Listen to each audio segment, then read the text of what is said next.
पाकिस्तान और नीदरलैंड ने इंसानी स्मगलिंग रोकने के लिए बाहमी ताउन बेहतर बनाने की ज़रूरत पर जोर दिया है। नीदरलैंड के सफ़ीर हैनी डी वरेस ने वज़ारत दाखिला का दौरा किया, जहां वज़ीर दाखिला मोहसिन नकवी ने उनका खैर मकदम किया। मुलाकात में दो तरफ़ा ताउन समेत बाहमी दिलचस्पी के अमूर पर तबादला ख्याल किया गया।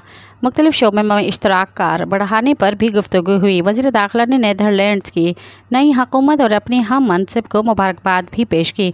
मुलाकात के दौरान इंसानी स्मगलिंग को रोकने के लिए बाहमी ताउन बेहतर बनाने की ज़रूरत पर जोर दिया गया। वफाकी वज़ीर दाखिला मोहसिन नकवी ने कहा कि पाकिस्तान नीदरलैंड्स के साथ ताल्लुकात को इंतहाई अहमियत देता है। नीदरलैंड्स के साथ मुख्तलिफ शोबों में ताल्लुकात को बढ़ाने के ख्वाहां हैं। इंसानी स्मगलिंग रोकने के लिए दो तरफ़ा इश्तराक कार बढ़ाने की ज़रूरत है।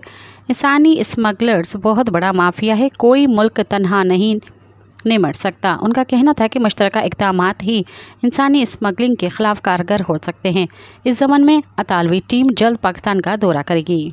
मज़ीद ख़बरन ऐं तफ़सीलात लाइ विज़िट कयो असांजी वेबसाइट www.awamiNewsHD.com ऐं ॾिसंदा रहो अवामी न्यूज़ HD।